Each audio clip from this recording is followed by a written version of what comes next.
Você já ouviu falar de Pedro Álvares Cabral, o navegador que, em 22 de abril de 1500, chegou ao Brasil, marcando o início de sua colonização? Sua imagem está em livros, estátuas e seu nome é gravado na fundação de duas nações.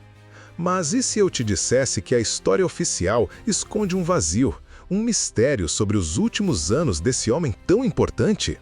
E se a verdade por trás da morte de Cabral, um dos maiores exploradores de Portugal, não for tão simples quanto parece? Prepare-se para questionar o que sabe, porque a história, meus amigos, nem sempre é contada em sua totalidade. Na narrativa padrão, Pedro Álvares Cabral é um herói, um explorador audacioso que cumpriu seu destino e, eventualmente, morreu. Mas por que os detalhes sobre seus últimos anos são tão escassos? É quase como se ele tivesse sido apagado das páginas da história após seu feito mais grandioso. Como pode um homem que comandou uma frota de 13 navios, abriu uma nova rota para a Índia e lançou as bases para a colonização do Brasil, simplesmente desaparecer dos holofotes? O que aconteceu com Cabral após retornar a Portugal em 1501?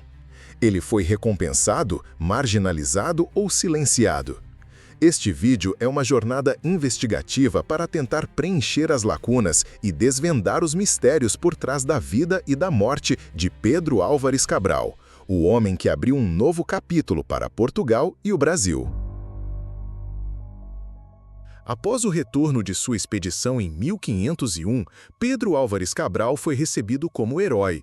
Ele trouxe especiarias valiosas da Índia, pimenta, canela, cravo, tesouros que valiam ouro na Europa. E a notícia de uma nova terra, a ilha de Vera Cruz, que mais tarde se tornaria o Brasil. A carta de Pero Vaz de Caminha, guardada por séculos na Biblioteca Nacional, descreve vividamente a chegada ao Brasil, um marco geopolítico para Portugal, garantido pelo Tratado de Tordesilhas de 1494. O rei Dom Manuel I, conhecido como o Venturoso, o honrou, nomeando-o Cavaleiro da Ordem de Cristo e Conselheiro do Conselho do Rei, um posto de prestígio. Cabral era um estrategista que conhecia os segredos dos mares, enfrentando tempestades, doenças, motins e negociações com soberanos asiáticos. Sua experiência era inestimável. Mas aqui reside o primeiro mistério. Por que Cabral, com toda essa experiência, nunca mais liderou uma grande expedição? Outros navegadores, como Vasco da Gama e Afonso de Albuquerque, continuaram a expandir o Império Português. Cabral, porém, permaneceu em terra. Fontes históricas, como os registros na corte, são evasivas. Algumas sugerem problemas de saúde, talvez febres como malária, ou uma escolha por uma vida tranquila após os perigos do mar. Mas isso combina com o perfil de um explorador tão audacioso? Historiadores como José Manuel Garcia apontam que a corte portuguesa era um ninho de intrigas. O sucesso de Cabral, que incluiu a retaliação em Calicut após o massacre de portugueses, pode ter gerado inveja ou desconfiança.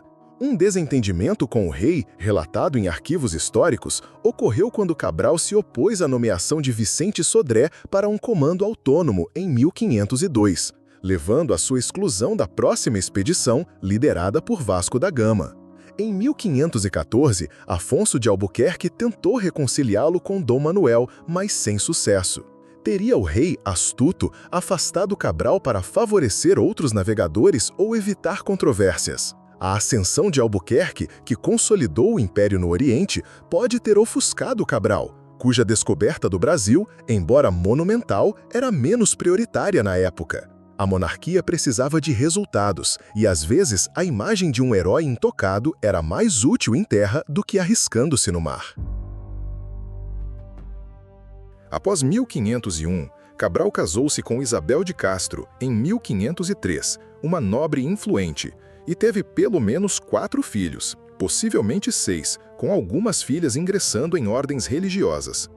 Por volta de 1509, ele se retirou para Santarém, uma cidade pacata, longe do burburinho da corte em Lisboa. A versão oficial diz que ele se dedicou à família e à administração de seus bens. Faz sentido, certo? Após décadas de perigo, quem não buscaria descanso? Mas por que esse retiro parece tão definitivo? Quando um homem de sua estatura se afasta da vida pública, em uma era onde o poder era constantemente exibido, surgem perguntas. Teria sido uma escolha por paz ou uma forma elegante de afastamento, talvez imposta pela coroa? Santarém não era um local de exílio punitivo, mas também não era o coração do poder marítimo. Seria uma maneira de manter Cabral por perto, mas sem que ele representasse uma complicação para as novas direções da política ultramarina? A escassez de registros sobre suas atividades em Santarém é intrigante. Para um homem que liderou a maior frota portuguesa de sua época, há surpreendentemente pouco sobre seus últimos anos. Não há diários extensos, cartas políticas ou relatos vívidos de sua rotina, ao contrário de outros navegadores. Isso contrasta com a meticulosidade dos cronistas da corte, que documentavam figuras de destaque. Poderia ser que, após seu feito máximo, Cabral se tornasse menos relevante para os registros oficiais? Ou que esses registros foram minimizados? Especula-se que ele enfrentava febres recorrentes, possivelmente malária, ou dificuldades financeiras, já que expedições, embora lucrativas para a coroa, nem sempre enriqueciam seus comandantes. Sem documentos claros, essas teorias permanecem no campo das possibilidades. O silêncio de Santarém, tão eloquente, nos convida a questionar. E então, chegamos ao ponto final. Talvez o mais enigmático, a morte de Pedro Álvares Cabral. Ele faleceu em Santarém, por volta de 1520, aos 56 anos. O que o matou? A história é silêncio. Não há atestado de óbito, nenhuma menção a uma doença específica, nenhum relato de seus últimos momentos. A causa é atribuída a causas naturais, um termo vago, comum na época para óbito sem explicação clara, especialmente para quem, como Cabral, já não estava no centro do poder. Seria ele vítima de febres, como malária, contraída em suas viagens? Sem registros, só podemos especular. Para os padrões de hoje, 56 anos é jovem, mas, no século XVI, era uma idade avançada. A expectativa de vida média girava entre 30 e 40 anos, devido a doenças, falta de saneamento e condições difíceis. Nobres como Cabral, com melhores recursos, podiam viver mais, mas a ausência de detalhes sobre sua morte é notável para um homem de sua estatura. Seu corpo foi sepultado na Igreja da Graça, em Santarém, em um túmulo surpreendentemente modesto, identificado inicialmente pelo nome de sua esposa, Isabel de Castro. Diferentemente de Vasco da Gama, cujo túmulo no Mosteiro dos Jerônimos, em Lisboa, reflete a glória de um herói nacional, a lápide de Cabral é simples, quase anônima. Por que não um panteão na capital do império que ele ajudou a expandir? Essa simplicidade, redescoberta em 1839 pelo historiador Francisco Adolfo de Varnhagen, reforça a ideia de um esquecimento. Em 1903, parte de seus restos foi trasladada para o Brasil, onde uma capela no Colégio Pedro II o celebrou como herói, um contraste com o silêncio em Portugal. Alguns historiadores sugerem que essa modéstia reflete um desejo de Cabral por discrição, após anos de exposição. Outros veem um sinal de que a coroa preferiu não destacar o navegador, talvez para evitar revisitar os conflitos de Calicut ou o debate sobre a intencionalidade da descoberta do Brasil, que o Tratado de Tordesilhas pode sugerir ter sido planejada. Seria Cabral uma figura inconveniente? A história foca no descobrimento, mas passa rapidamente pelo descobridor após seu retorno. É um silêncio que grita por respostas, um enigma que nos convida a refletir.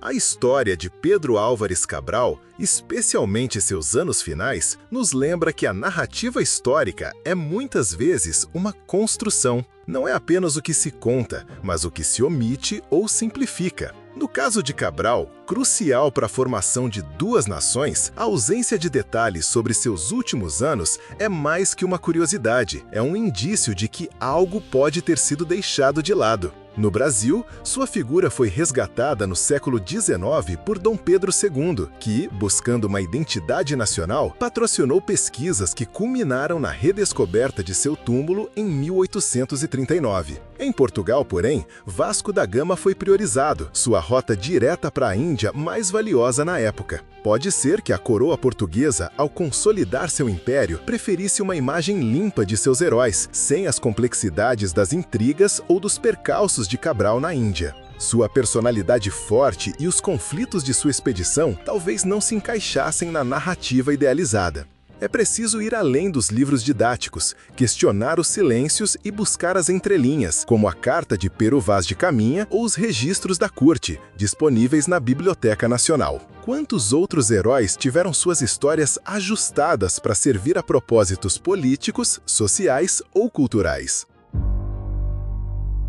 Pedro Álvares Cabral, o navegador que abriu as portas do Brasil e desapareceu na história, nos deixou mais que uma rota marítima. Ele nos legou um questionamento: o que é um herói quando sua história é incompleta? Ele foi um gigante de seu tempo. Suas habilidades de navegação e liderança são inquestionáveis. Mas a ausência de um final claro nos lembra que, por trás dos grandes feitos, há complexidades humanas, políticas e sociais que raramente são reveladas. Não para desmistificar por desmistificar, mas para reconhecer que as histórias de grandes homens são tão complexas quanto as nossas, e que o silêncio, às vezes, é a maior revelação.